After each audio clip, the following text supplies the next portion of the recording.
اللهم صل على سيدنا محمد يا رب صل وسلم دائما أبدا على حبيبي.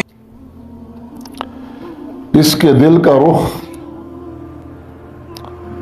آخرت سے پھر کر دنیا کی طرف آ جاتا.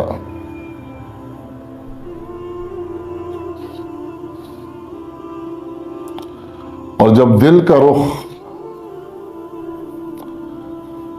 دنیا کی طرف ہو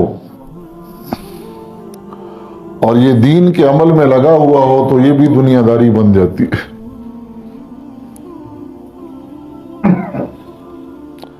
اور دل کا رخ اللہ کی طرف ہو یہ دنیا داری کے اندر بھی لگا ہوا ہے نا وہ بھی دین بن جاتا ہے. تجارت کو دنیا داری کہا جاتا ہے لیکن دل کا رخ اللہ کی طرف ہے تو یہ دین بن جاتا ہے.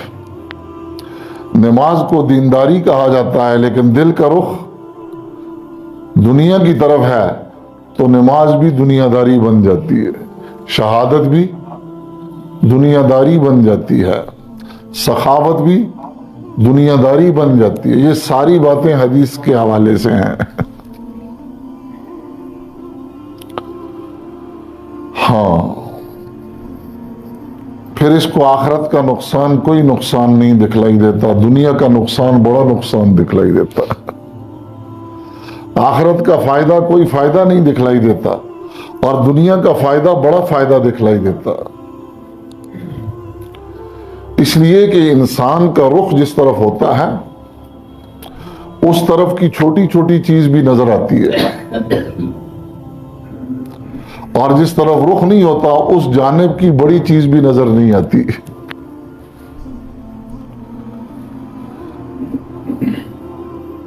اب جس طرف آدمی کا رخ ہوتا ہے نا تو چمنٹی بھی نظر آ جاتی ہے اور جس طرف رخ نہیں ہوتا تو ہمالیہ پہاڑ بھی نظر نہیں آتا. اس لیے جب دل کا رخ دنیا کی طرف ہو جاتا ہے اللہ اللہ اللہ اللہ تو آخرت کا بڑا نقصان نظر نہیں آتا. دنیا کا چھوٹا نقصان بھی نظر آئے گا. 10 روپے کے گاہک کے لیے زمین اور آسمان سے قیمتی تکبیری اولا اس سے رہ جائے گی.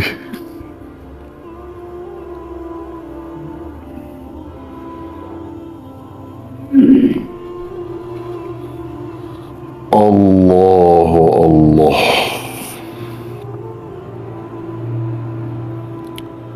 اس لیے ان مجالس کا مقصود یہی ہے کہ ذکر کے ذریعے اپنے دل کے رخ کو دنیا سے آخرت کی طرف پھیرنا ہے. ذکر کے ذریعے اپنے دل کے رخ کو آخرت کی طرف پھیرنا ہے اور اس وقت تک ذکر کرنا ہے جب تک دل کا رخ پھرا نہیں ہے. اور اگر دل کا رخ پھر گیا پھر نہ کرے یہ مجاہدے نہ کرے یہ مراقبے کیونکہ یہ مقصود نہیں ہے مقصود کا ذریعہ. مقصود دل کے رخ کو پھیرنا ہے. انی وجہت وجہی للذی فطر السماوات والارض حنیفا وما انا من المشرکین. وجہ علماء فرماتے ہیں دل کے رخ کو کہا جاتا ہے. اتنا ذکر کرنا فرض عین ہے. اتنا ذکر کرنا فرض عین ہے جس سے دل کا رخ آخرت کی طرف پھر جائے.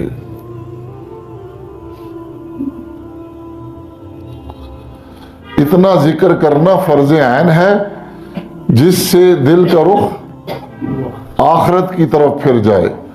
اور اگر کسی کو کوئی اور ڈھنگ معلوم ہے اس دل کے رخ کو آخرت کی طرف پھیرنے کے لیے ہمیں بتائے ہم اس کے احسان مند رہیں گے.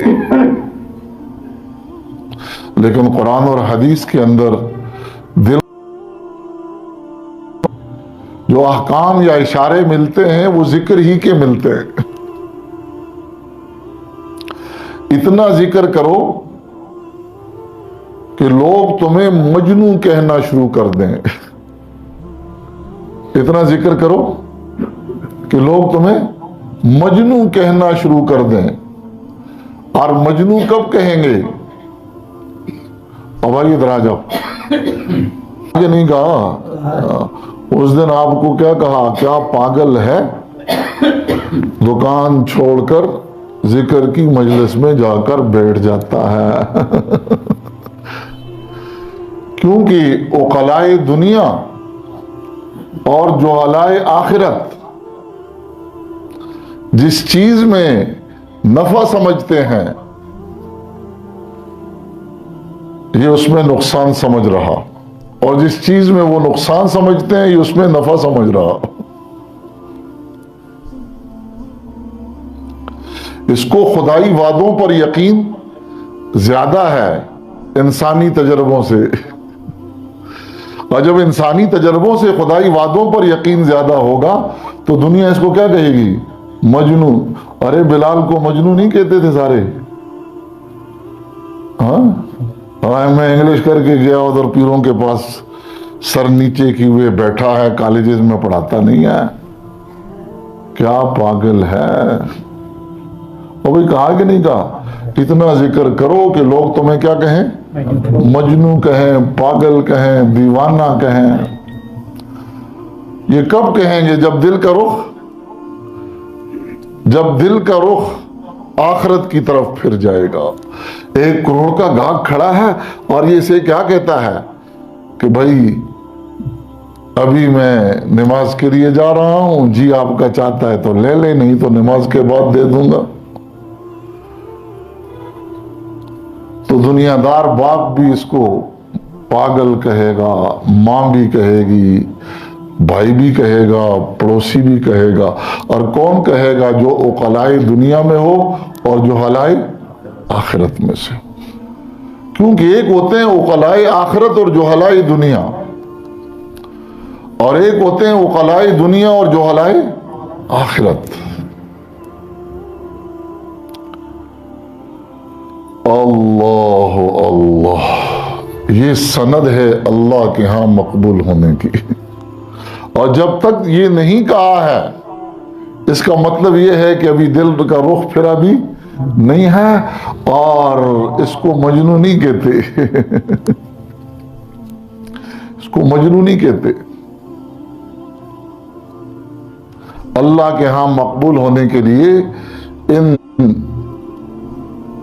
ان کی تصدیق ضروری ہے.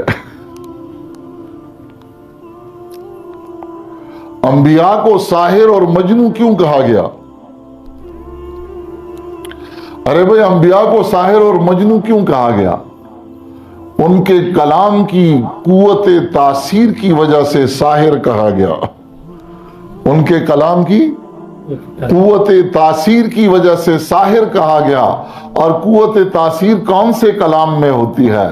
دل سے جو بات نکلتی ہے، اثر رکھتی ہے، پر نہیں پر طاقت پرواز مگر رکھتی ہے. اس لیے انبیاء اور صوفیاء کی باتیں جو ہوتی ہیں نا، یہ دل سے نکلتی ہیں. ان کا کام ہی دل کے ساتھ ہے. از دل خیزد بر دل ریزد، لیکن دل مومن کا ہو منافق کا نہ ہو. دل مومن کا ہو منافق کا نہ ہو. منافق کے دل پر نبی کے کلام کا اثر بھی نہیں ہوتا.